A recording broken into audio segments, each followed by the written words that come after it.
Hey everyone, welcome to the Idiot Podcast. I'm feeling like a big idiot today. My brain's not working at full capacity. I think that I'm spinning out a little bit because I'm trying to manage a lot of things. I'm trying to be the perfect mother to my children and make sure they have the best education and extracurriculars. And also be a good girlfriend, which I'm not, because I'm not even seeing my boyfriend at this point. Like, we don't even see each other, which is fine. Like, we're just both very busy, and I'm prioritizing my mental health, my sobriety, my children, my work. And there's just not much time for anything else. There's just really not much time. And then, of course, this divorce, and just every day that I wake up, there's something new. Obviously, I'm not talking about the details at this point, but just so you know, it's out of control. It's out of control. So yeah, I feel very scatterbrained, so just bear with me here. And I really appreciate you joining and listening and supporting, and hopefully you can enjoy this episode. My guest, I'm very excited about. I think you're going to like her. You might hate her too. I don't know. Her name is Komisar, and she's a psychoanalyst and parenting expert. And she has a lot of controversial, extreme viewpoints around parenting. So I'm very curious to hear your thoughts. One thing, she believes that mothers should be with their babies full-time 24/7 in the first 3 years of life. And we're going to talk about it because you know what? That's just not the reality for some moms.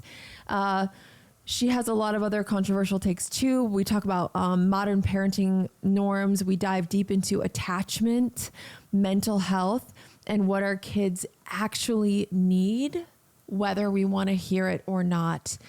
I know for me, this interview was very, very eye-opening and kind of shifted something for me. It also felt very validating, some of the things she was saying. We talk about co-sleeping, and you'll be very interested to know what she says on that. I know I'm going to get some backlash around this, but again, I just urge you to take what you like, leave the rest. Obviously, you make your own decisions. She's just offering her opinions, and I think you're going to enjoy this one. It's certainly a good conversation. Okay, moving the on.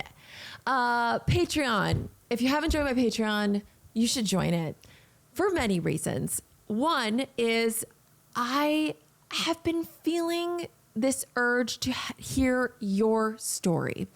I think me being so open with my story has opened the door for a lot of my followers, subscribers, viewers, listeners to share their stories. And wow, you guys have some amazing stories, and I would love to have you on my podcast. So if you feel like you have a compelling story, a wild story, a story that needs to be heard, please submit it to me so I can have you on my podcast. The way you can submit it is by going to my Patreon, patreon.com/Laura Clary. It's here on the screen, patreon.com/Laura Clary. Go there and submit your story, and I'm going to pick some of my faves to have on the podcast. I would love to pick your brain and listen to you and have the world hear your story. On top of that, I have a book club every month. We read a new book, and then I interview the author. It's very fun. And everything that I post on Patreon first. I'm about to drop this really cool merch. This is a stick figure girl, 100% cotton, oversized tee. And on the back, it says, let me just show you. I'm going to get up and show you. And if you're listening, it says, "Your story saves lives." Your story saves lives. And I have other shirts coming that I absolutely love. But I love this because it's oversized and cotton, and you can just throw it on. You don't even need a bra if you don't want a bra. All right. Well, I think that's everything. I'm going to go meet my friend Manon after this and film some sketches with her on our phones. And I'm hoping that sorts out my sadness. I think it will. I think I just need to get back into making comedy. So anyway, and then I just like what I'm doing too that's helping is I'm just staying where my feet are. Like I just keep having anxiety when I get like an email from an officer or a lawyer or a vice principal or just whatever the fuck, like all this responsibility and stuff that's weighing on me. I start freaking out and then I just go, where are your feet? Be where your feet are. Be where your feet are. Look at your feet. And I just look at my feet and I just keep looking at my feet. And I'm like, yep, those are my feet. Look at my feet. Look at my big boat feet. Look at how they walk and tap and look at my feet. And it's surprisingly helpful because it just brings me back to this moment in time. And I'm just like, be where your feet are. Your feet are there. And that's where you are, is where your feet are. I should really write a book on that, just that, and call it Be Where Your Feet Are. But it's a really good reminder. So I'm just where my feet are. And it keeps me not in yesterday, not in tomorrow, not in next week, not in last month, but just where my feet are right now. And that's very, very helpful for me. Might be helpful for you, might not be. But okay, I'm going to shut the fuck up already. Enjoy the guest. I want to know your comments. I want to know your thoughts. She has some crazy say about daycares. There's a lot. And co-sleeping and attachment issues and also repair. Okay. There's a lot we can do to repair. All right. I love you. Thank you for listening and watching, and I appreciate you. And I want to know your thoughts. So comment below. Don't be shy. And like and subscribe if you haven't already. Okay. Bye. Thanks to Honeylove for sponsoring this episode. Love me some Honeylove, if you know what I mean. Whoo! Mama likey. Honeylove is an independent female-founded brand.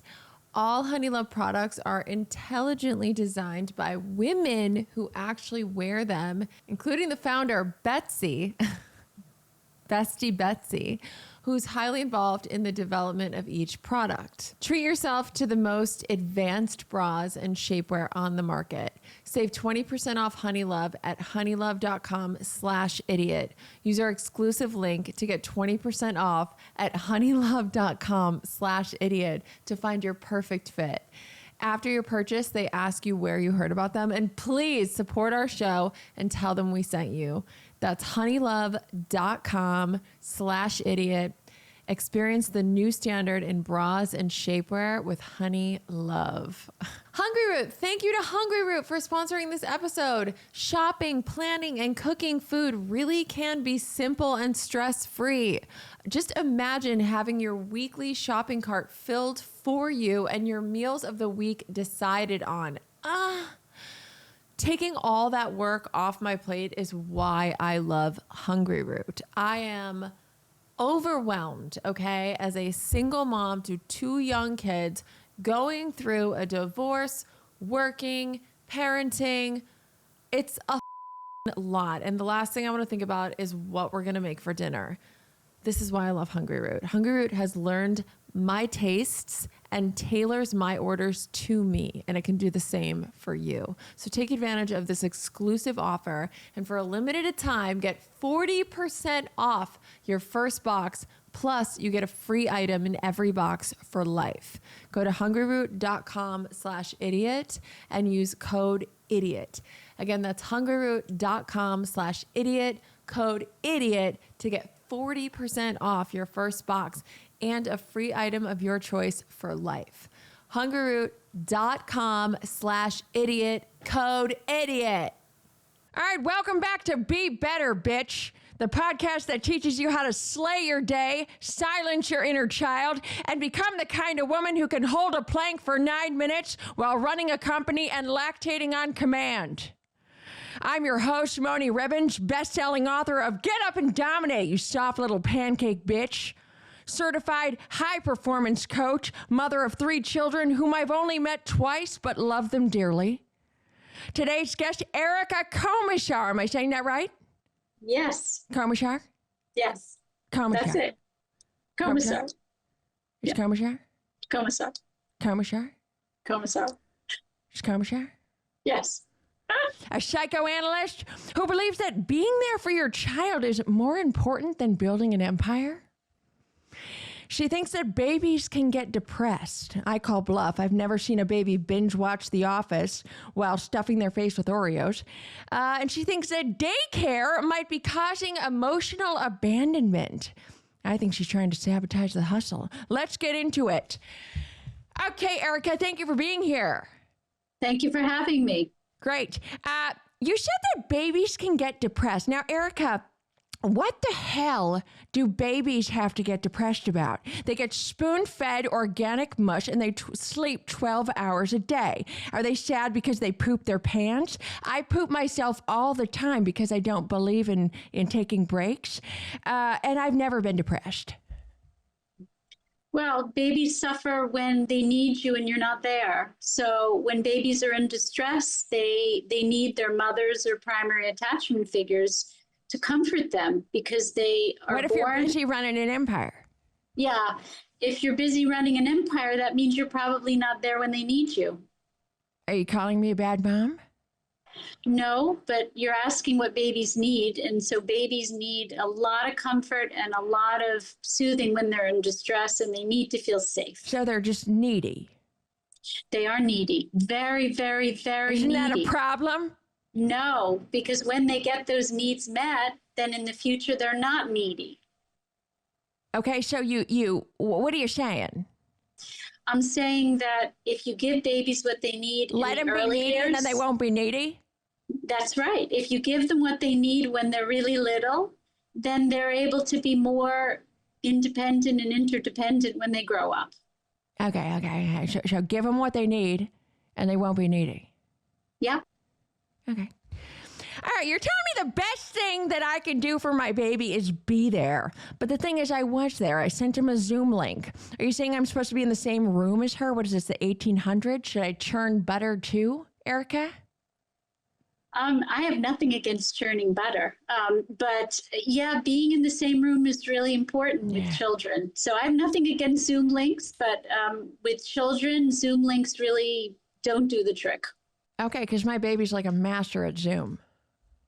Yeah, no, it doesn't do for kids what it does for adults. What are you against, screen time too? Yeah, against that too. How much screen time are you against? Well, I mean, the American Pediatric Association said not under 2, no screen time under the age of 2. And then even after 2, very, very, very small amounts because it affects their brain development. I don't know. I had a lot of screen time when I was a baby and I'm doing great. It was different when we were babies and when you were a baby. So today, it's very overstimulating and it's also very stressful. And it can also lead to things like addiction. Addiction? Mm. Okay, all right. If I don't emotionally attune with my child, are we talking like mild anxiety or are they going to stab me in my sleep? It depends. I just want to know how high the stakes could be are mild here. anxiety. So babies, when they don't get what they need, they go into a state of fight or flight. It's a stress state. So it's the evolutionary response to threat. And that means they either become very aggressive or they might become distractible, and which is what we're seeing with ADHD. It's a response to stress when they're stressed out because we're not there enough. So they could be distractible. They could be a little stabby. Yeah, could be a little stabby. Okay. Now, would it be better for my kid if I quit my job, sold my company, and just stared into their eyes like a psychopath for 3 years straight? No. Because I'll do it. I will win at bonding. Presence, so yeah, people ask this all the time. Presence doesn't mean that you are attuned to them every single second. They would go crazy and you would go crazy. You'd say that it's like a dance, and it's a dance of space and connection and space and connection. And you do that throughout the day with the baby. But the most important thing is that you're there when they're under stress. And you're also there to have playtime with them. And so, if you're not physically and emotionally present, then you can't be there to soothe them, and you can't be there to play with them. Okay, so do you think the reason we've all lost our minds is because women stopped breastfeeding and started building businesses?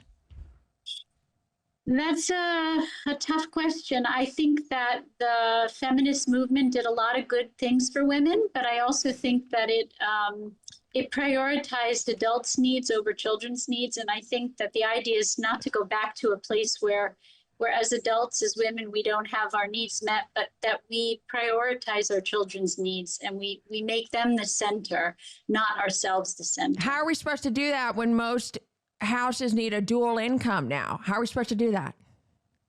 Well, you strategize before you have children and think about what you can sacrifice. The word I would use is sacrifice, if you can. And then you postpone or delay gratification for material things and ambition until a little bit later when your children are older and they can manage, greater amounts of your absence. Okay, so you're telling me that you're telling women that they matter more than their careers. That's radical, Erica. Are you a communist? No, but to children, you matter more than your careers. Classic deflection, red flag. Have you ever uttered the words, "it takes a village"? I've been known to say that when I talk about the red tent. I actually use a different expression. I talk about Anita Diamant wrote a book called The Red Tent about how women always raise children in communities. Yeah. Is that when they're on their period, the red tent? No, just that they raise children together in communities and that we've lost community. So you're saying that all women should be lesbians? No, but that women should support one another in the raising of their children. So where should the men be? The men should be supporting the women. But the women should live together. And in extended family circumstances. In the house? Can be in the house, in the neighborhood, in the community. I fantasize about that. I fantasize about taking my husband out and living with my best friends, not in a gay way, but I do fantasize about that. A little gay. Well, a little gay. I mean, husbands are very important. I mean, I always like to think of raising children as a team exercise, that we're both working in separate roles to support the raising of that child, okay. Sort of like birds do, like mammals do. We're not meant to do the same thing. We're meant to do different things to work as a team. Now, look, I was bottle fed. I went to daycare at 6 years old. I'm now a multi-millionaire with 3 businesses and a Rolex. All right. Yes, I scream, cry during massages, and I fantasize about having intercourse with dolphins. But other than that, I'm thriving, Erica. Explain that. Well, there's always a survivor in a shipwreck. I don't understand. If you went to daycare at 6, that's not exactly daycare. At 6, you're in school. So daycare is anything under the age of 3. 6 days old. I was in daycare at 6 days old. Oh, at 6 days old. Yes. Again, there are always going to be children who survive terrible losses and traumas. But most children would react to that in some way at some point in their life. So what it does is it creates defenses, and those defenses, we say repression is a great defense if it lasts a lifetime, but it usually doesn't. Okay. I got a quick game and then I got to go. I got a lot of meetings today. Okay, we're going to play a little game I invented called Mom or Failure. I'll read you a scenario and you tell me if this is woman mother of the year or a whacking failure. Okay? Mm-hmm. Number 1, she lets her kid have screen time while she doom scrolls on Instagram. Failure. Okay. She meal preps organic food, but screams into a fridge once a week. Screams into a fridge? Correct. As long as she's screaming into the fridge, That's a success, just as long as she's not screaming at her children. Yeah, so you're one of those gentle parents? Let her scream into the fridge or into a pillow, just not at her children. Okay. She breastfed for 3 days and then said, "F this, my titties hurt." Failure. She lets her toddler eat Cheetos for breakfast because orange is a fruit. Failure. She scheduled a C-section to avoid conflicting with Coachella. Failure. She tried to meditate with her toddler, but ended up locking herself in the bathroom and watching TikToks for 45 minutes and then masturbating. Oh, dear. Failure. All right. She told her child, "Mommy's working," 87 times today, and "I love you" 0 times. But the rent is paid and everyone's alive. Oh, dear. Failure. All right. She took her kids to Target, bought 11 things she didn't need, and called it quality time. Yeah. Failure. She turned on Miss Rachel, put headphones in, and listened to a true crime podcast about a mom who snapped. I wouldn't say that's a failure. I would just say that's sad. It is pretty sad. It's definitely not about me. None of these are about me. I've not done any of these things. I didn't get the last one. I just said I've not done any of these things. These are not Okay, personal. that's good. Yeah. I'm proud of you. Thank you. Yeah. Okay, closing question. If you could look at every sleep-deprived mom in the eye and tell her one thing she really needs to hear, what would it be? That you're amazing, that you'll get through this, that frustration, discomfort, and pain and sacrifice is part of parenting, but your children will be better off because you could manage all of those things. Thank you so much. I gotta go. You were great. Thank you to Honeylove for sponsoring this episode. So I am wearing Honeylove bra right now, this second. And I gotta say, they're buttery soft and so comfortable and cute too. They also have amazing shapewear, which if you're a mom, you know, I don't want to say need it. You should love your body regardless. But if you ever want that snatched look, Honeylove has incredible shapewear that gives you that. A great bra is the foundation for any great outfit. Start every outfit with Honeylove and elevate your style. Honeylove shapewear is designed to move with you. Say goodbye to pesky shapewear that rolls down as soon as you hit the dance floor. Honeylove shapewear uses targeted compression to enhance your curves instead of squeeze them. It's designed to work with your body, not against it. Honeylove shapewear is just as easy to get on as it is to take off and was made with a convenient opening in the panty area for super easy bathroom trips. No costume change required. Treat yourself to the most advanced bras and shapewear on the market and save 20% off Honeylove at honeylove.com/idiot. Use our exclusive link to get 20% off at honeylove.com/idiot to find your perfect fit. After you purchase, they ask you where you heard about them. Please support our show and tell them we sent you. That's honeylove.com/idiot. Experience the new standard in bras and shapewear with Honeylove. Thank you to Hungryroot for sponsoring this episode. Shopping, planning, and cooking food really can be simple and stress-free. Yes, it can.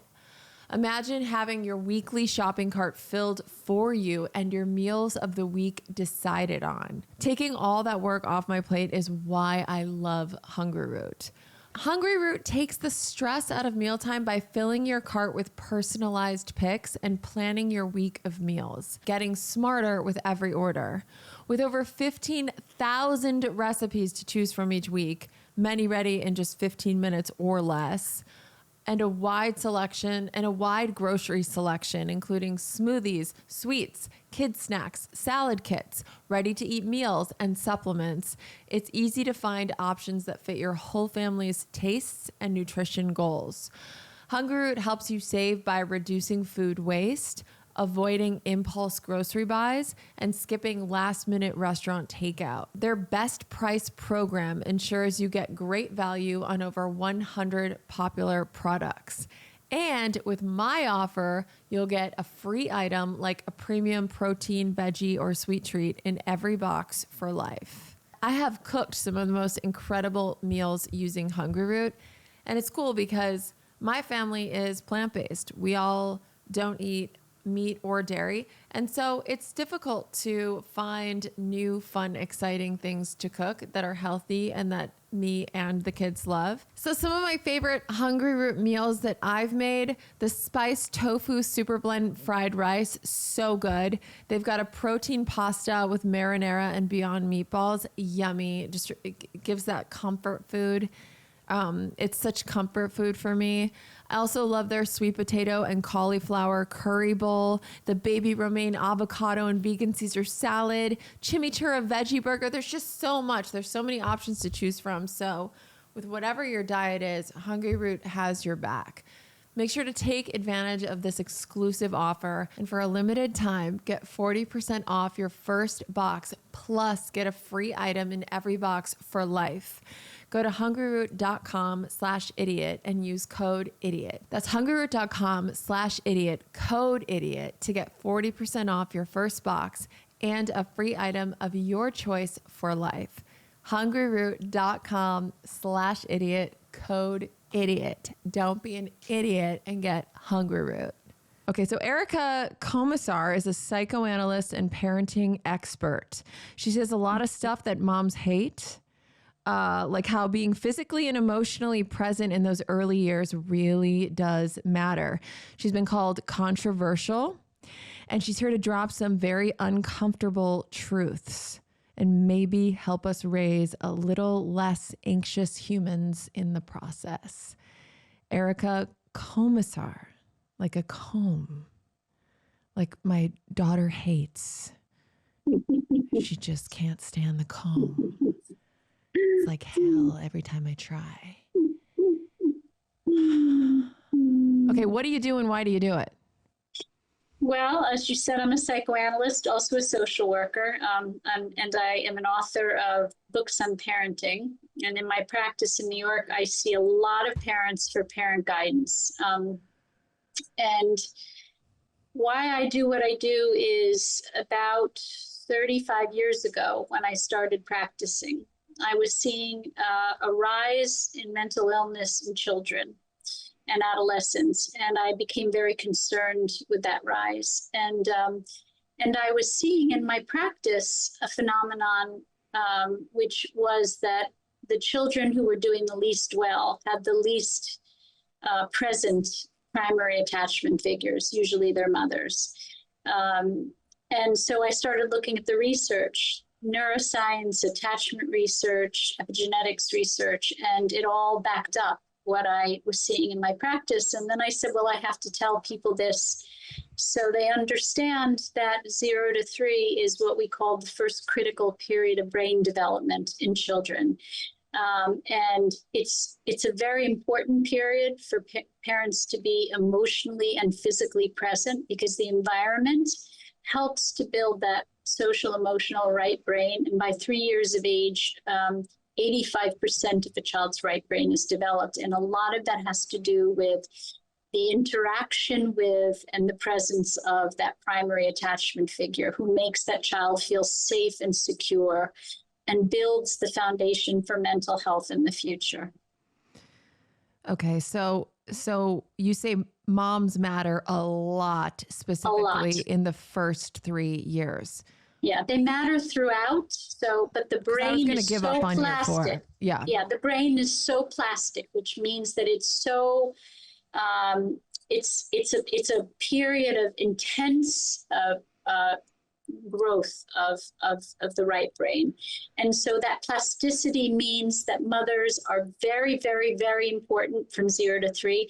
And then parents are very, very, very important in the second critical period of brain development, which is also about brain plasticity, which is adolescence, which is 9 to 25.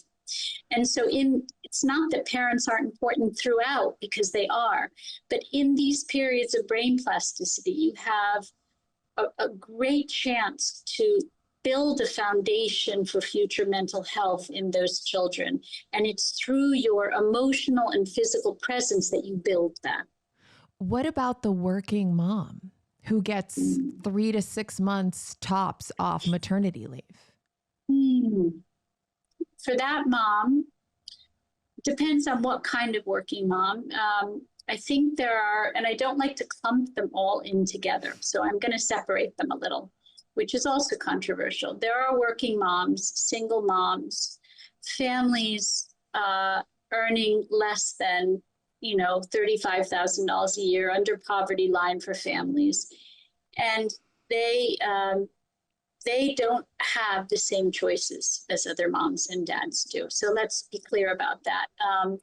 And so I just went to Washington a couple of months ago to speak in front of a Senate Steering Committee luncheon to talk about the importance of paid leave or some kind of creative solution to leave, at least needs-based leave, for those mothers and fathers who don't have choices financially.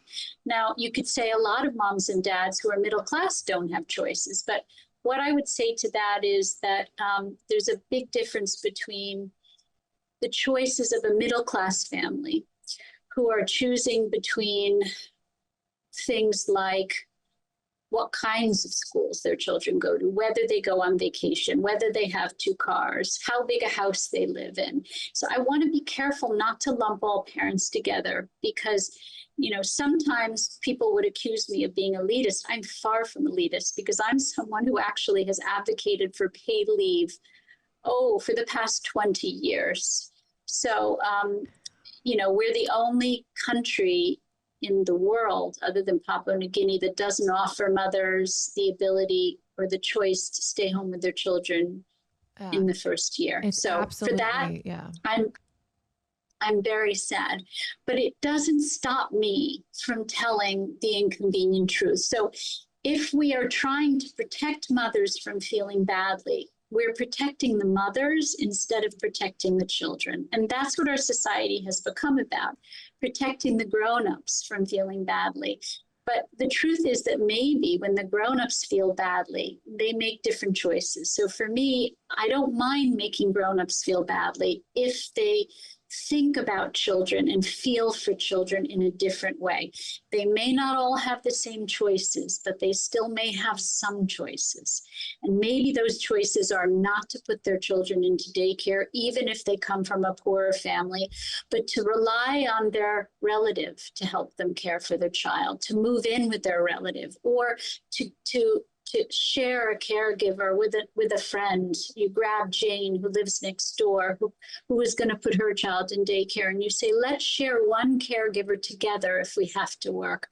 That would be far better, more consistent, more reliable. We'd have more choice over the caregiver. And that child would be better off in that caregiving situation than putting them in daycare. Yeah, it really is baffling to me and so unfortunate, this situation we have in our country. When you look at Sweden, who, and I'm sure many other countries who get like 1 year paid leave. I heard they get a nanny just knocking on their door and pelvic floor therapy and all this just support. They just have so much support for the child and the mother that we don't have here. Is it capitalism? Why aren't we supporting it's mothers? Capitalism. It is kind of capitalism. It's basically a culture of self-sufficiency. We live in a culture of a pioneering spirit of we do things ourselves. Funny enough, it was also a culture of we rely on our communities instead of relying on the government. The problem with that is that our communities have dissolved. Our families have dissolved. So, there are a lot of good things about the past. One is that mothers are important, and I'm considered, if that's something that I'm saying that's from the past, okay. But, there was a lot about the past that was good. We had families that were intact, extended families that were intact. We had communities through faith-based community. I mean, there was community. we lack community now. So to say to people, you're on your own, kid, this is capitalism, self-sufficiency and all that, do it yourself or don't do it at all. That goes against the grain because we don't have the communities that would support people in that pioneering spirit. So it's a little out of sync with the times. Okay. So you've said daycare feels like abandonment to babies. Go ahead and cancel yourself. What do you mean by that? It is abandonment. If you take a child under the age of 3 and you hand them over to strangers, and remember, daycare workers are overwhelmed, usually undertrained, are asked to do the absolute impossible, which is to care for between 5 and 8 children under the age of 3 at the same time, soothing them in distress. If I gave you 5 to 8 children and I said, now you are responsible for soothing all those children when they're in distress, because a mother's role is buffering children from stress, soothing them from moment to moment when they're in distress to keep their emotions, bringing it back to what we call a state of homeostasis, providing them with a feeling of safety and security. Those 5 to 8 children are not going to get all that from one person, just too many children and not enough caregivers. And that's the only way that daycare works financially as a model. So you are giving your children over to daycare workers who are going to be absent much of the time. They're going to get sick. They're going to get stressed. They're going to be overwhelmed. There's a huge revolving door of care in caregiving places, and it's institutional. And so what we know is that in that first 3 years, that child is born neurologically and emotionally fragile and needs the safety and comfort of that primary figure who is the center of their universe to make them feel safe. That safety is the foundation for future resilience. But if you press a child who's not developed that foundation of their personality to feel safe, if you push them and you stress them out, because what we know is that children who are put into daycare at a young age have very high levels of what we call salivary cortisol. They're stressed out of their minds. Wow. And we know that stress is not meant to be something that young children experience in great amounts. It floods their brain with cortisol and impacts the brain development going forward. And so, yes, it is an abandonment. Now, you can get children to stop crying because they fall into a state of what we call learned helplessness. So at first they cry terribly, seeking that person who is their primary person who makes them feel safe, right? And they're frightened out of their minds, and then they go silent. So the way that babies express distress is first they start by whining, then they start to cry, then they cry louder, and then they'll scream in anger, and then they go silent. And so what you're teaching them is something called learned helplessness, that the adults in my environment, that my mother isn't trustworthy, that my environment isn't trustworthy, and I'm on my own and I have to take care of myself. And that's not something that a young baby has the capacity to do. That makes a lot of sense. Yeah. And as a society, I'm to say that we have become an empathically impaired society, that we cannot look at neonates and see fragility. We cannot look at our babies and see just how fragile they are. That's a kind of empathic impairment, which is very concerning to me as a therapist. Wow. So I'm assuming you're anti-sleep training. Very much so. Very anti-sleep training. I have a video on YouTube, like a 3-minute video that talks about the brain damage that happens as a result of sleep training. Oh my God. Now, that doesn't mean you can never teach your children to sleep, not under the age of 1. When a child cries and you don't answer those cries, it is anti-instinctual. If you ask any mother, is it painful to hear her baby's cries and not pick up her baby? It's because she's fighting her instincts. Your instinct is to pick up your baby who is fragile emotionally and neurologically, and that is the right instinct. And when we tell mothers to ignore that instinct, we are both damaging that baby, but also damaging the connection between that baby and that mother. Yeah, that's very difficult. I remember with my first, I did sleep train. I think it was a few days, and I would do it where I would let him cry for a few minutes and then go in and say, it's okay, I'm here, and then walk out. And then if he'd cry again, I'd come in and say, it's okay, it's okay. So it was like a more gentle form, but it still felt awful. And then I think I'm going to say, if it feels awful, it is awful. Yeah. That's what I'll say to mothers. Yeah. Listen to yourself. Do not listen to society. But I'm going to say something also controversial is that I started co-sleeping because I'll tell you, that's wonderful. When I started co-sleeping with my kids, they sleep 12 hours. They feel so that's safe, right. but also instinctual. But man, I mean, we're encouraged not to. So this is another thing, right? With babies. Yeah. And, so the American Pediatric Association told mothers and fathers not to sleep with their infants because, do you know why? Why? Not because it's not healthy emotionally and physically, but because there are so many parents who are depressed and anxious and having sleep issues that they're on Ambien, melatonin, drinking alcohol, doing drugs to sleep. So if you are a drug addict, an alcoholic, or you take sleep aids to sleep, first of all, you as an adult should go see a therapist, because one of the first things that we do when we diagnose depression and anxiety is we ask, how do you sleep? Do you fall asleep easily? Do you wake in the middle of the night? Do you sleep through the night?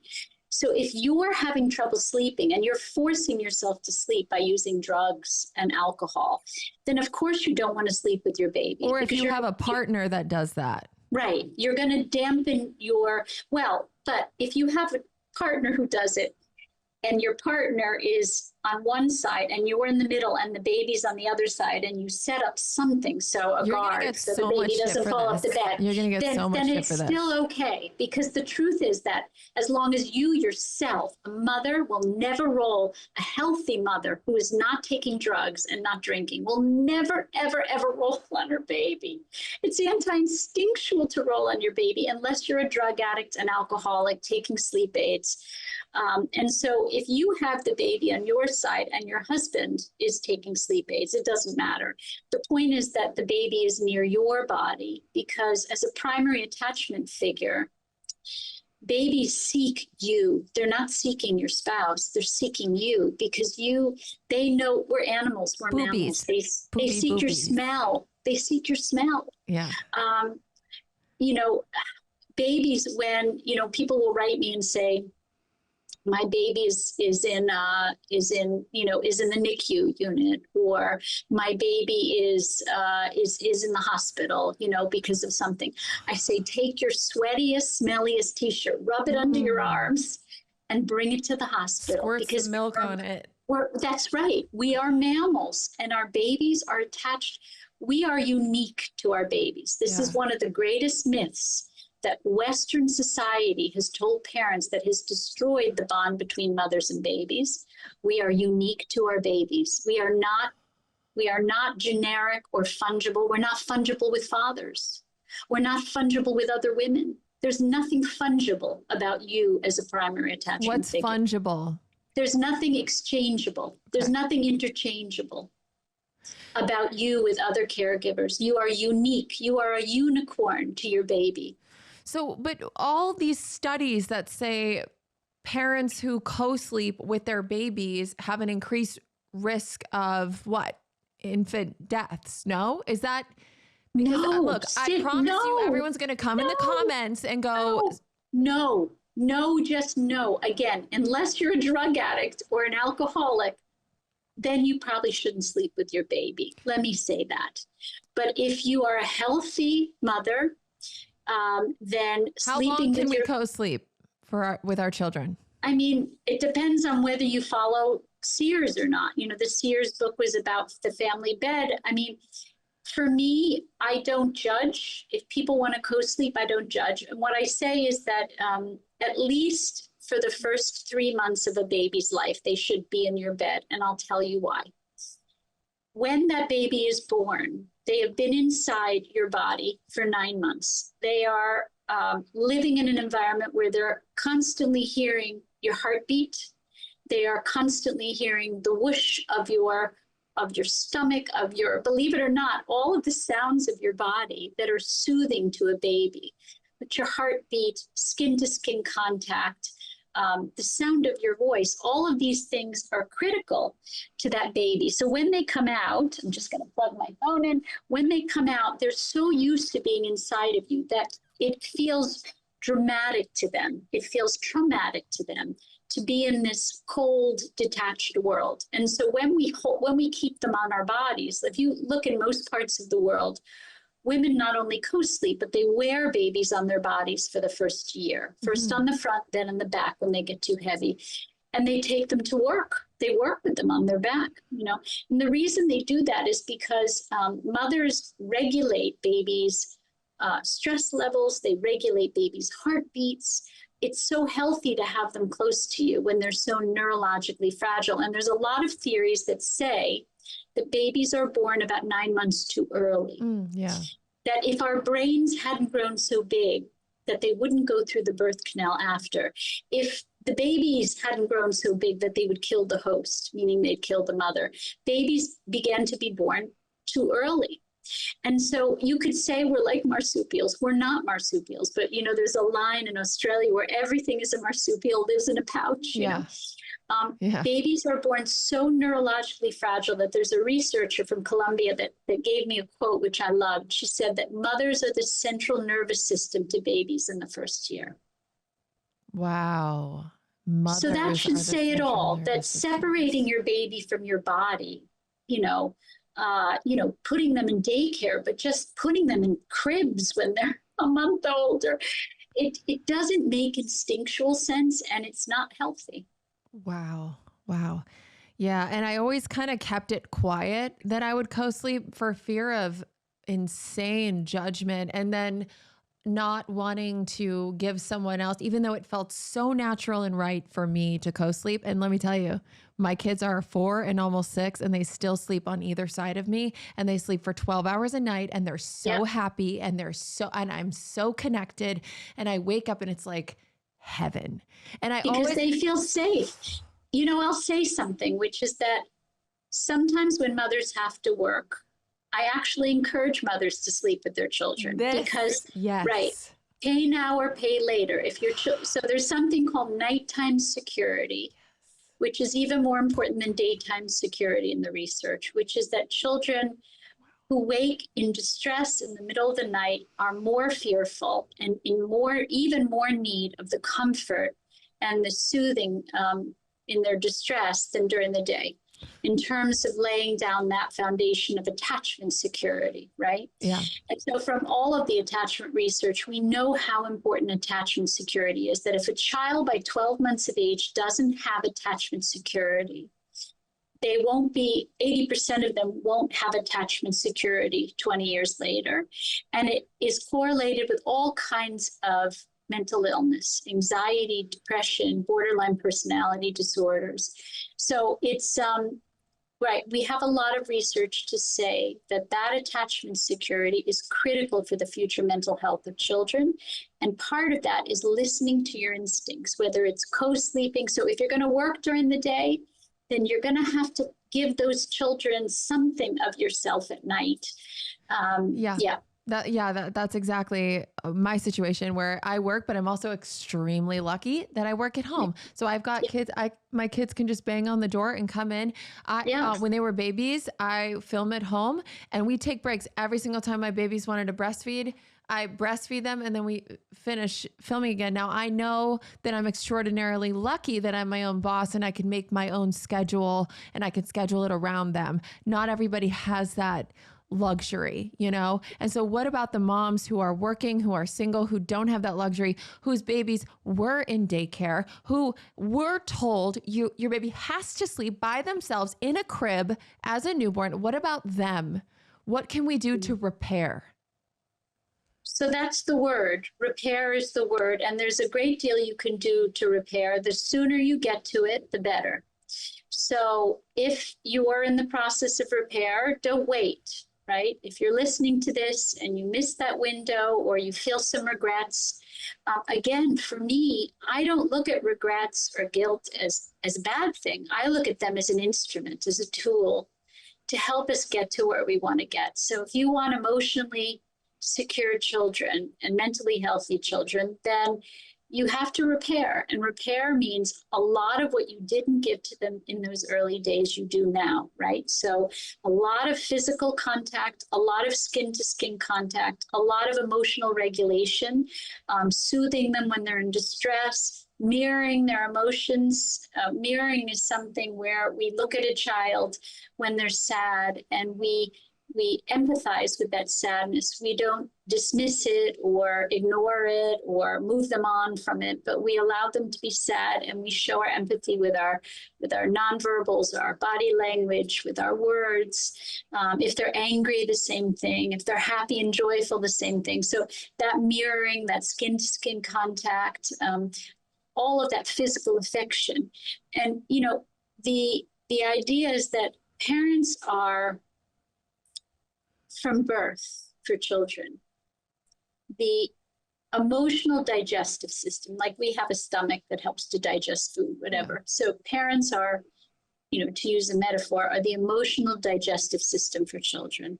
So what you're doing is you're helping them to process their feelings, their experiences, their relationships. And so, yeah, you are that digestive system. If you couldn't be there in those early days, that's what you're going to do now.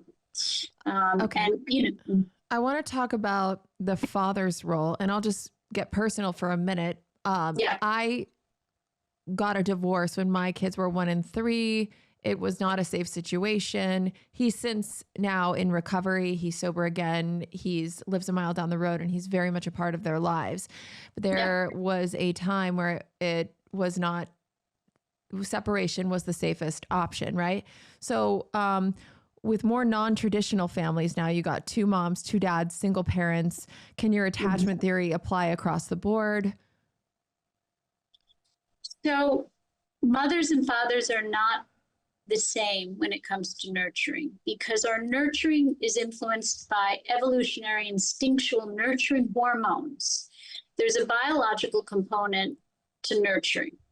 What do I mean by that? So, women produce a lot of a hormone called oxytocin, which is the love hormone, the nurturing hormone. And it's produced when they give birth, when they breastfeed, and when they nurture their young. It makes mothers more sensitive, empathic nurturers, meaning they're very attuned to children's distress. When fathers care for their infants as primary caregivers, like let's say the mother works and the father is caring for the child. You're saying infant or child in general? Is this just under 3? Under 3. Okay. Under 3. Thank you. When fathers are the primary attachment figure, they also produce oxytocin. It comes from a different part of their brain, and it makes them more playful tactile stimulators of babies, throwing the baby up in the air, tickling the baby, being playful. And the issue there is that that's a very important role that fathers play with children, is that playful tactile stimulation helps with exploration, separation, risk-taking. Also, fathers do things like help to regulate aggression in children, whereas mothers help to regulate distress and sadness and fear. So they serve different functions. Okay. The problem is that if we teach fathers that they have to be more sensitive, empathic nurturers, they can play that role.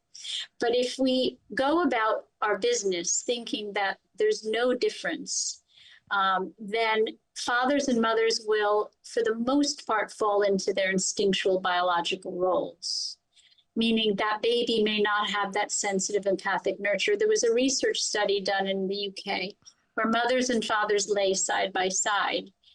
The baby cried in the middle of the night, and the mothers woke right away to the baby's distress cries, but the father slept through it. Yes.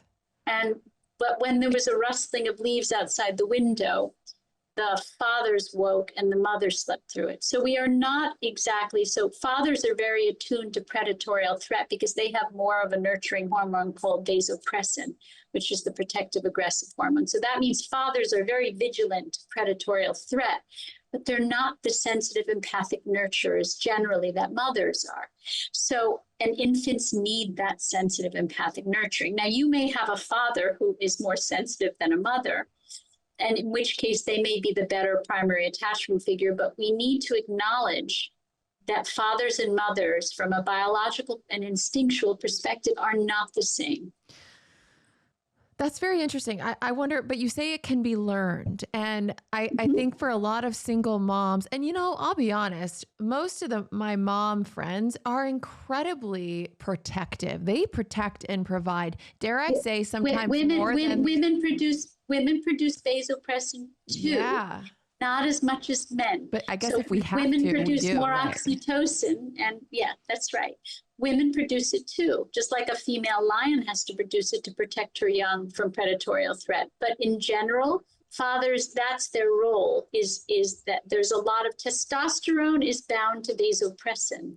Okay, so more than it's bound to oxytocin. Okay, yeah. So then if the mom can't be there all the time, well, dads don't produce that oxytocin for the love and the nurturing that they need. So grannies, an amazing nanny, can they fill those emotional gaps? So there's no replacement for a primary attachment figure. There's only one. There's just one. So sell the house, get a smaller house, live in a cheaper neighborhood, do whatever you have to do to prioritize the child. Right. That doesn't mean there aren't alternative attachment figures like grandmothers, like nannies, like fathers. I would call them alternative attachment figures. And in most parts of the world, it's what we call alloparenting, which is that when a baby is in distress, the alternative attachment figures hand the baby back to the mother because they respect the primacy of that role. Yeah. In our country, we see the alternatives as substitutes. That's not the way it works in other countries. The alternative attachment figures are supports, are complements, but they're not substitutes. So we've kind of bastardized that use of that word alloparenting to understand that mothers, usually mothers, it can be fathers today, have a primacy. If they are the primary attachment figure, they are the center of that baby's universe and the center of support, the center of love, the center of trust, the center of safety. And you talk about how we in this country prioritize what it seems everything. How can I say this? We prioritize everything else before our children. You said we something. do. Everything else. Okay. Yeah, everything else. Our work, our interests, our material pursuits, ambitions. Yeah, everything else. It's kind of wild. What made you get into this line of work? Well, as I said, I'm a psychoanalyst. As a social worker, I started working in the poorest parts of Brooklyn in clinics, and I was doing psychoeducational workshops. So basically, I was seeing children, a lot of them in foster care, a lot of them not living with their parents, and I was seeing that even the foster parents, the grandparents who were raising them, and the mothers and fathers. There had been such damage to their generational understanding and wisdom of how to parent that I found myself teaching these parenting classes in these clinics, right? And so from there, I realized how important that primary attachment figure was to children. So I became interested very early on in this idea of attachment security as the foundation for mental health. Okay.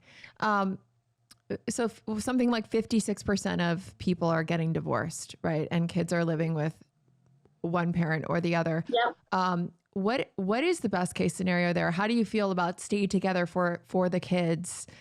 What's the ideal scenario for divorced families? So I have a book that's coming out in a year on divorce. It was called A Child Healthy Divorce. They changed the name to A Parent's Guide to Divorce, but it's basically a book about the old research was that Judith Wallerstein's research was that, that all divorce harms children. And the truth is, yes, it does. That is the truth. But what she didn't say, and what we understand today from the research, is that when children live in intractable conflict, when they live in unresolvable conflict between parents, when they don't live in the ideal, which is two parents, a mother and a father, who love each other deeply, they're better off not living in intractable conflict than living in that conflict. And so divorce, although I think it's maybe reached for too quickly, and we need to look at what we're doing to our children when it's 50%. We need to look at the choices we make before we get married or before we have children with someone. Sure. But it's sometimes necessary. As you say, there could be addiction, there could be abuse, things that didn't show immediately. And it's better for children to not live in that intractable conflict. But it's very important that you do it well. And so that's why I wrote the book. I only write books when I feel like there's nothing out there that really speaks to me. And there was nothing out there that really spoke to the idea that if you divorce well, a good divorce can be better than a bad marriage for a child. That's interesting because right now, my situation, they're with me 5 days out of the week, and then 2 nights they're with their dad a mile down the road. I'm able to be there, pick them up. But I think because it happened so young, they don't like scream and cry when they go from dad's to mom's or mom's to dad. They're just excited. They're like so excited to go to dad's house and so excited to come back to mom's. And we're in a situation right now where I called him this morning. Hey, do you want to take Alfie to school? I'd love to. And then he comes and picks him up. And then he came in and we're hanging out and having a great time. And so the kids are seeing a love between us and the fact that we get along better not living together because of certain differences. So I guess my point in saying that is I think I've heard a lot saying like 50-50 custody is really harmful to kids because they're going back and forth and that creates a lot of anxiety. So would it be better for the kids to live primarily with a mother just in general, or what are your thoughts on that? I'm just curious. So it depends on the age and it depends on the parents, obviously. Sure, yeah. If you have a healthy mother and you have a mother who, let's say, was breastfeeding, where there was intense attachment security, where there was a deep bond between that mother and that child. And you get divorced under the age of 3. It's another reason why I wrote this book. There is a situation in America in the legal system right now, which treats babies like King Solomon. Do you know the story of King Solomon? No. And the two mothers came to King Solomon from the Old Testament. And they each claimed that they were the mother to a baby, the same baby. And King Solomon said, guard, come here with the sword. Cut the baby in half like a sandwich. Give half to each mother. And one mother steps forward and says, don't harm a hair on that baby's head. Give the baby to the other mother. And King Solomon says, you're the true mother. Wow. So what does that say? That sometimes we have to do things that we don't want to do for our own personal pleasure, personal narcissism. We have to do things that are right for our children that may feel unfair to us. Children are not possessions. They aren't cars. They aren't apartments to share. They're people, and they have developmental needs. And when you take a baby, an infant, away from a mother who they're bonded with, who they're securely attached to, because you feel it's unfair to you and you want half, me, instead of saying what's best for this child, because what's best for children is not to have overnights with the alternative attachment figure when that child is under the age of 3. Under the age of 3. That doesn't mean that child can't be with that parent as much as that parent wants during the week and come over and even put them to bed if it's amicable and play with them and, take them out for the day like they would have. I mean, treat that child like you would if you were still living with that partner. Just live separately.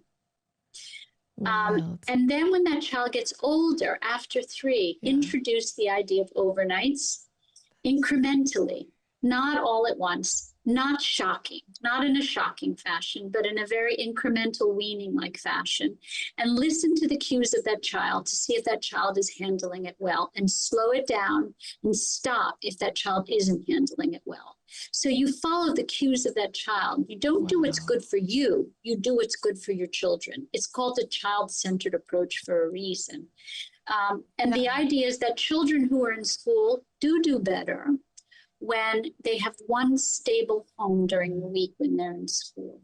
So if they can sleep in the same bed during the week, Yeah. and then see the alternative parent on weekends, and still see that alternative parent during the week, but not for overnights. So you could, let's say, have a Wednesday afternoon, you pick up your child and you take them for a pretend sleepover at your apartment, and you serve them dinner, and then you bring them back home to sleep. Or, you pick them up from school 3 days a week and spend an hour in the playground with them, but they go home to their primary home in those early years. And then on weekends, they sleep over.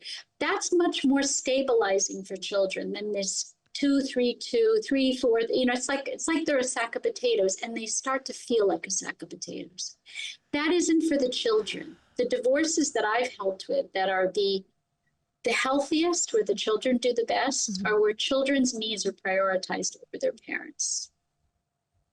Okay. That makes a lot of sense. I feel like a lot of this stuff is really intuitive too.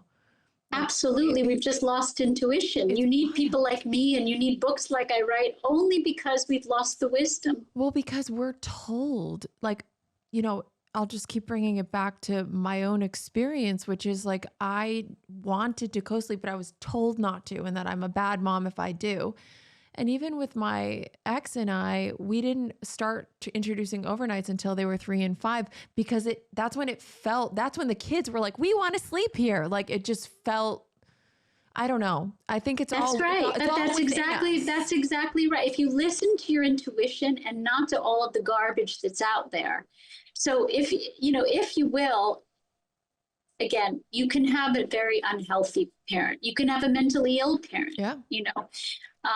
And you could say their intuition may not be healthy, but for the most part, if you're a healthy parent and you have intuition and you don't listen to it, again, I think there's an agenda in society, and the agenda is disturbing to me, because the agenda is it's an agenda to separate mothers and babies at a very early age, to really detach the bond, to undermine the security, with the concept of early self-sufficiency, early independence, but it backfires, you see. And the backfiring is that if you don't give children that early security, then there is no future resilience and independence, not true organic independence.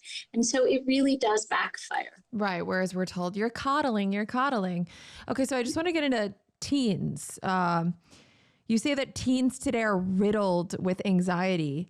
What is driving this, and how can we help chill them out? Well, if we think of teens as an extension of early childhood, so you could say that adolescence is the second critical window of brain development, where everything that happened in infancy and toddlerhood happens again in adolescence.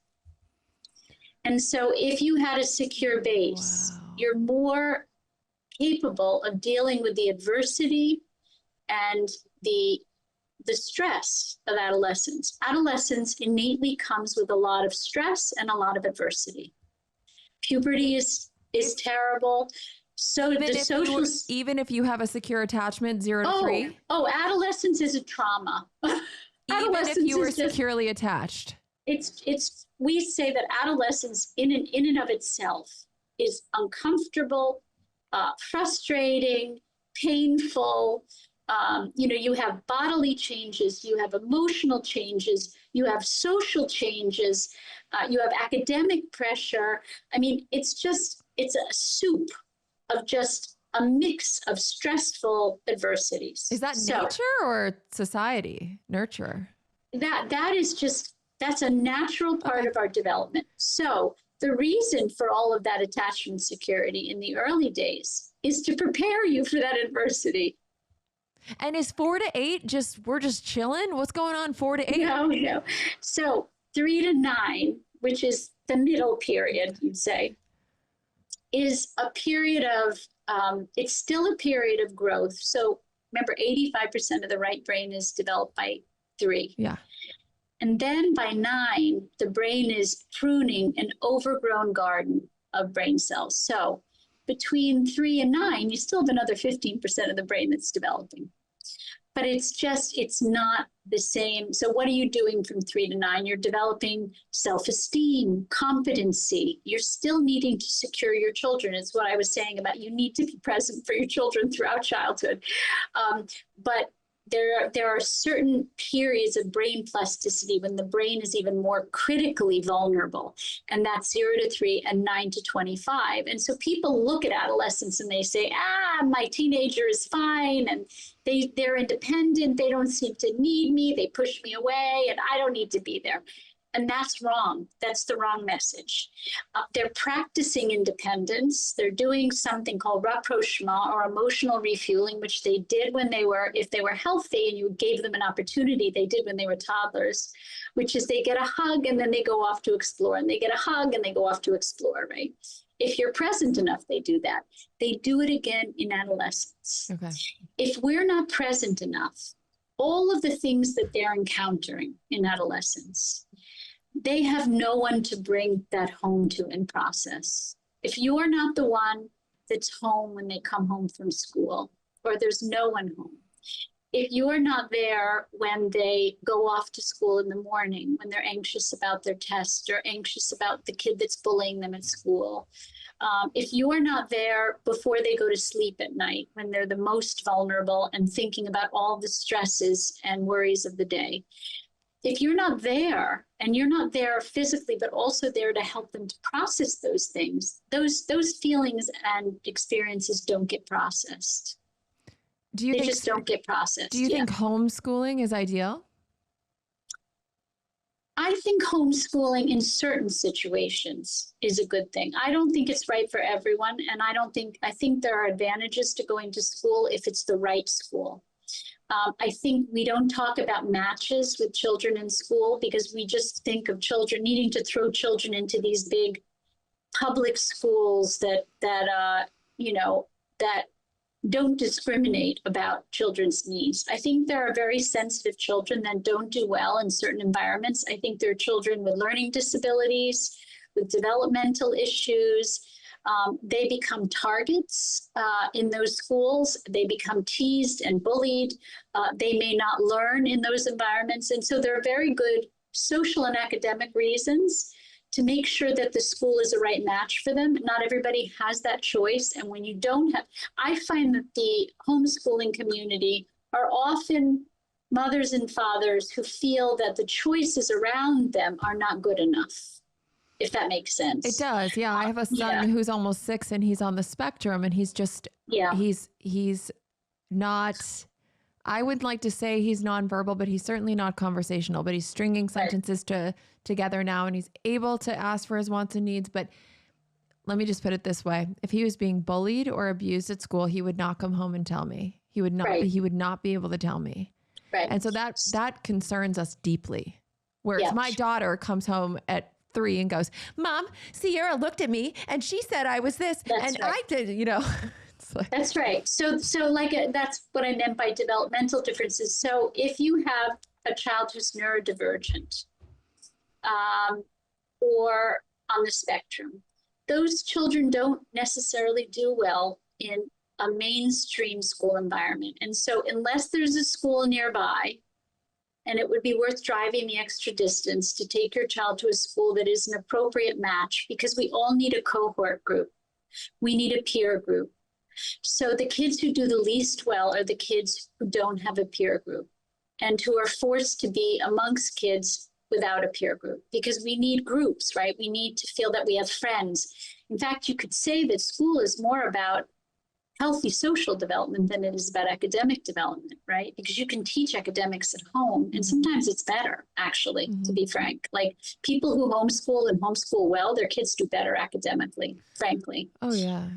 But in terms of socializing, kids do very well if they have the capacity to socialize, if they can find a cohort group, right? And so, but many kids are just plunked in these big public schools because parents feel they have no choices or they have no choice. And those kids don't necessarily do as well because they can't find a cohort group. That's really interesting. Yeah. Again, I try and listen to my kids. So Poppy, my 3-year-old, wants to go to school. She's excited to go make friends and have fun. Yeah. Alfie, my son, he was excited to go to school. Then there was a week where he was no school, no school, no school. Every time I try and pack his lunch, he'd take my lunchbox and he'd throw it on the floor. That's right. That's right. Also think of the stress for a child who's on the spectrum. Think of the stress of your own childhood. Think of how stressful schools are. They're loud, kids screaming and running, and they're overstimulating. So if you have a child who's so sensitive to overstimulation, as many kids on the spectrum are, it's like hell. Imagine being in an airport terminal. Oh, actually, I can just say, imagine going to my gym where they play the music super, super, super loud, and there's tons of people everywhere bumping into you and competing for it's like an overstimulating kind of mess for those kids.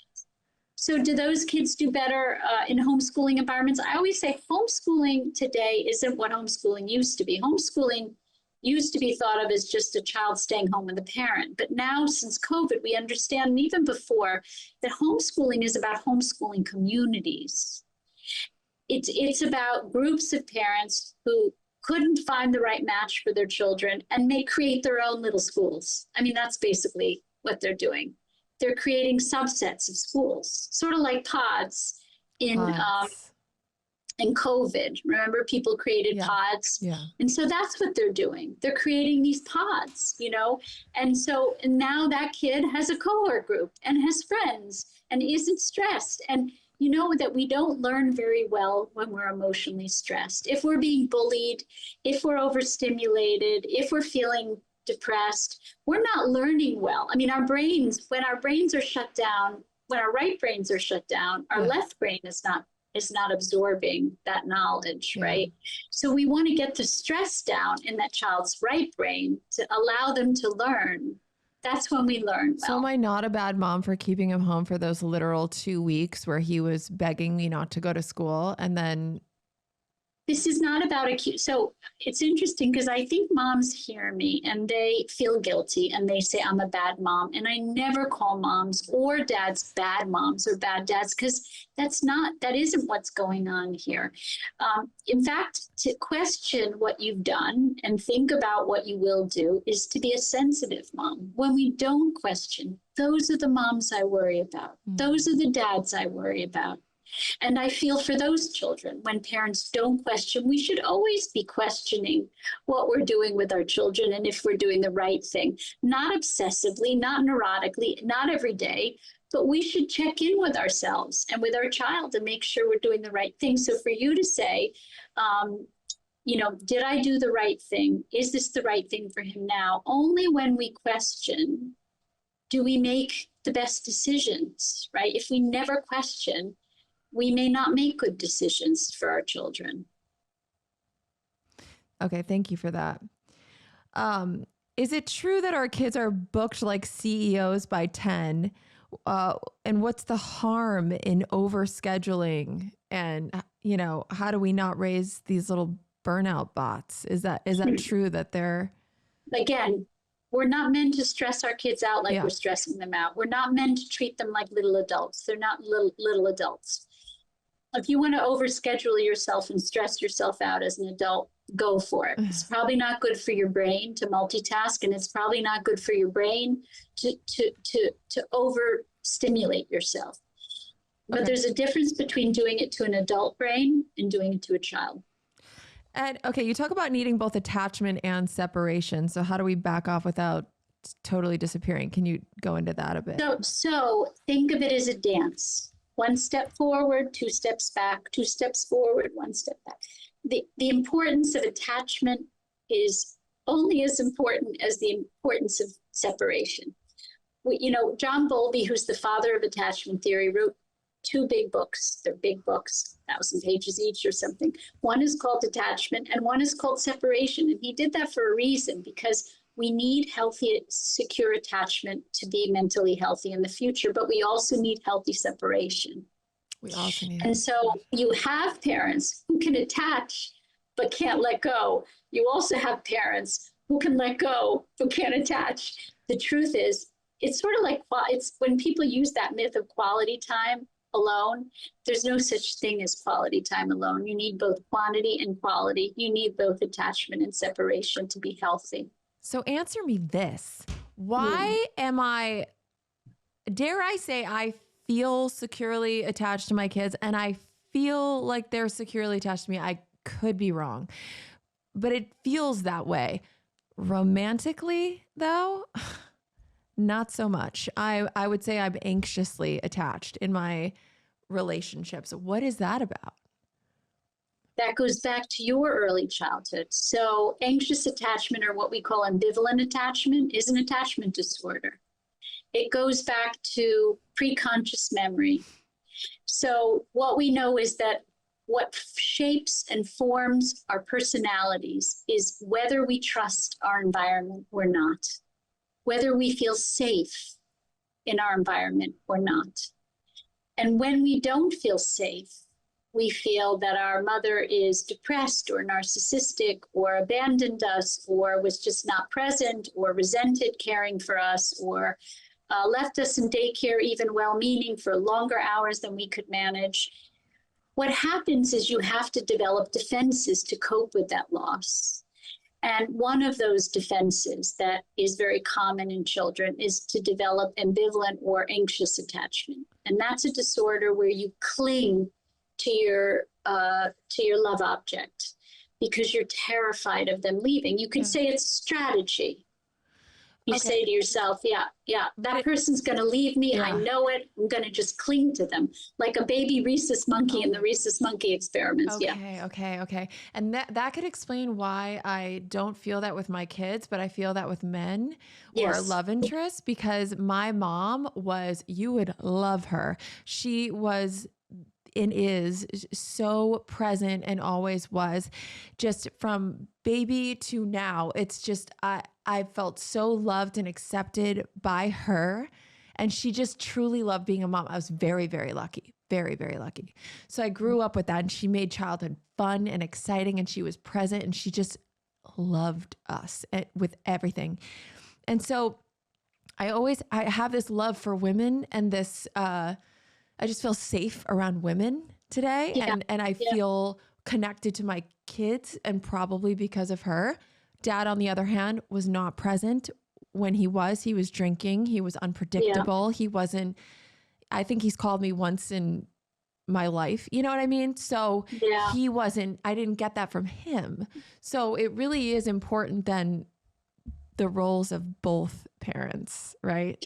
Both parents are important. The mother matters more, but remember that a mother who has a partner who's an alcoholic or a drug addict. Yeah, let's talk about that. Or is mentally ill. Let's talk about that. Yeah. That as much as she tries her hardest to be present for those children, she's also, I'm imagining your mother was also suffering, that there was pain. And so, as you know, I always say that mothers, even if they were Meryl Streep, and or Academy Award-winning actresses, cannot hide their pain from their children. So to say that although your mother was holding it together for you, and it sounds like she's an extraordinary woman, her pain did affect you, I'm guessing, in that she couldn't guard you from the pain she felt around your father. So it's what we call generational transmission of anxiety about attachment. So even though she loved you, she transmitted to you, through you, what happened to her, probably as a child, or what happened with your father. So, and it's deeply unconscious, but usually what's unconscious to us is what controls our behavior, unless we understand and make things conscious. Wow. That's really, really, really fascinating. You know, she looked at me when I was going through my divorce, and she said, "Don't make the same mistake I did." And I've never heard her say that, you know? That's the generational transmission. Yeah. Wow. It's difficult. It's a very challenging thing. You know, you want to stay together for the family, but then at what cost? And it's just so complex. It is. So now, if you could sit down with every new mom and whisper one truth in her ear, something else no one will say, but that she needs to hear, what would it be?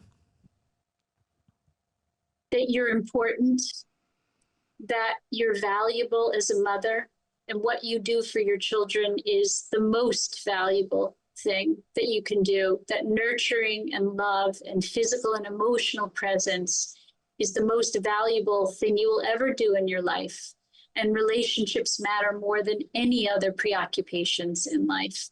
And that includes personal ambition or career ambition, that at the end of your life, when you're lying dying, you're not going to care about how much money you could have made, how many more raises and promotions you could have gotten, or how famous you could have been to strangers. You're going to be wanting the people that you've loved to sit by your bedside and love you and send you off from this world. So you are valuable. Your work is valuable, and what you give to your children by nurturing them and being present is valuable. That was beautiful. Thank you so much, Erica, for bringing so much truth, even when it's hard to hear. I really, really appreciate you taking the time. Where can people find you? They can find me at www.komisar, KOMISAR.com. Or also we formed, and I'm saying this because a lot of mothers feel isolated in raising their children today, whether they work or don't work. We formed something called attachmentcircles.com, which is going to be an educational platform, but also a platform where mothers can find each other to form play groups and get together in person and form community again, because we've lost community. Wow. And when we lose community, we lose a feeling of being valuable. I mean, that's my absolute fantasy. I talk about what is my utopia. It's living in a cul-de-sac where all my friends and family and all their kids are just right in the cul-de-sac, and we can just all raise our kids together. Yeah. It's so fun. When I have my best friends over with their young kids and they're all running around, I had 8 kids at my house the other day, and it was no sweat because we had, you know, all these moms cooking and looking after the babies. And it was just so fun because there was community. Yeah. Oh my God. It's night and day to doing it alone.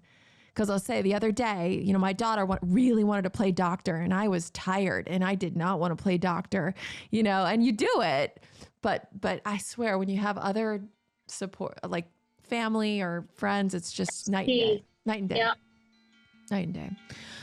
Thank you so much. You're amazing. Thank you.